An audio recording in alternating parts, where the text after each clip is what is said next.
Hello student, आज हम करेंगे तुम्हारी क्लास 9 का chapter number 4 linear equation in 2 variable.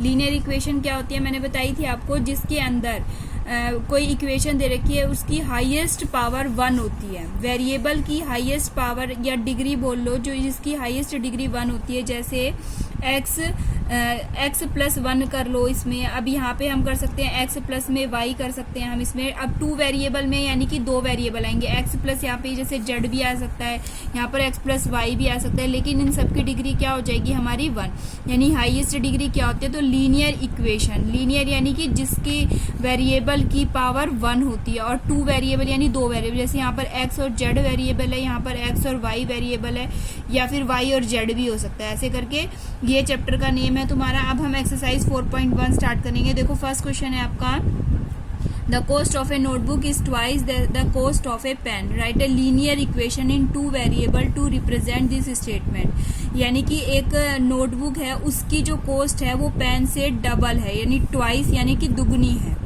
एक नोटबुक की कॉस्ट एक पेन की कॉस्ट से ट्वाइस है, तो इसकी हमें एक लीनियर इक्वेशन लिखनी है जो 2 वेरिएबल में लिखनी है इस स्टेटमेंट की। तो हमने क्या माना, let the cost of a notebook. हमने मान लिया कि नोटबुक की कॉस्ट कितनी है हमारी x है, और कॉस्ट ऑफ ए पेन की कॉस्ट कितनी हमारी y है। तो हमने क्या, अकॉर्डिंग टू क्वेश्चन हमसे क्या कहा गया है, देखो अकॉर्डिंग टू क्वेश्चन हमसे कहा है कि जो नोटबुक की कॉस्ट यानी जो x है वो पेन की ट्वाइस, यानी x इज इक्वल टू क्या आ जाएगा हमारा 2y। नोटबुक की कॉस्ट पेन की कॉस्ट से डबल है, ट्वाइस है। अगर यहाँ पे y यानी कि y अगर 5 रुपीज का है, अगर एक पेन यहाँ पर 5 रुपीज का है, तो नोटबुक कितने की हो जाएगी, 5 2 10। इस तरीके से नोटबुक की कॉस्ट है तुम्हारी पेन की कॉस्ट से ट्वाइस हो गई। नेक्स्ट है हमारा क्वेश्चन, देखो express the following linear equation in the form of ax plus by plus c equal to 0। यानी कि हमें कुछ लीनियर इक्वेशन दी गई हैं, उनको हमें इस फॉर्म में लिखना है। सबसे पहले ax plus by plus c की फॉर्म में लिखना है। उसके बाद इसमें से हमें इंडिकेट करना है a b और c की वैल्यू, a b और c की वैल्यू देखनी है हमें। ठीक है, जैसे आपका फर्स्ट पार्ट है 2x plus 3y is equal to 9.35। तो हमें सबसे पहले इस फॉर्म में लिखना है, तो हमारा इक्वल टू में 0 आना चाहिए। तो ये जैसे यहाँ पर प्लस का c है, लेकिन मैं जब इसको 9.35 यहाँ पर क्या है ये बार, इसको जब मैं इधर लेकर आऊंगी लेफ्ट में, तो ये किसका हो जाएगा, माइनस का। तो 2x प्लस 3y माइनस में 9.35 का बार आ जाएगा यहाँ माइनस में। अब हमें किससे कंपेयर करना है, देखो ax plus by plus c is equal to 0 से कंपेयर करना है। तो देखो ध्यान से, x को हटा दो, a की वैल्यू कितनी दिखाई दे रही है आपको 2।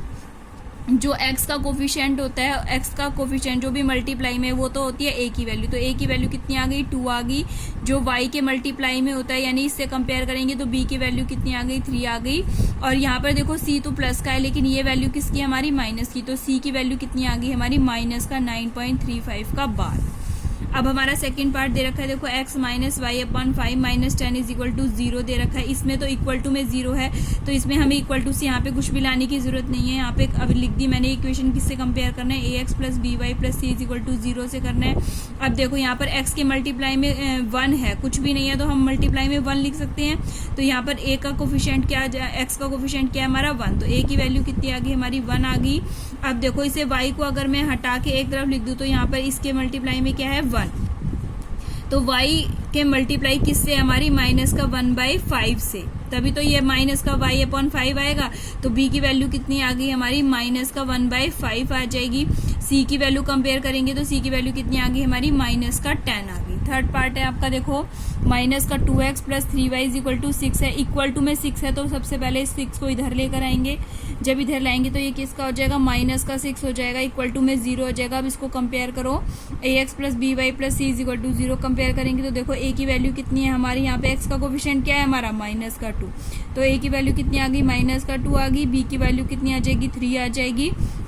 और c की वैल्यू कितनी आ जाएगी हमारी, माइनस का 6। नेक्स्ट है हमारा, देखो x is equal to 3y। तो यहाँ पर हम पहले इक्वल टू से इधर ले आएंगे, तो x माइनस का 3y इक्वल टू 0 आ जाएगी। अब यहाँ पे x का कोफिशिएंट कितना है हमारा, कुछ नहीं है, तो इसलिए हम इसमें यहाँ क्या लगा देंगे, 1 लगा देंगे। ये हमने जिससे कंपेयर करना है वो लिख लिया। अब a की वैल्यू कितनी है हमारी 1, b की वैल्यू कितनी है माइनस का 3। लेकिन यहाँ पे देखो कॉन्स्टेंट तो कोई भी टर्म नहीं है, यानी कि c की वैल्यू कितनी आ जाएगी हमारी, 0 आ जाएगी। नेक्स्ट है हमारा, देखो 2x is equal to minus का 5y है।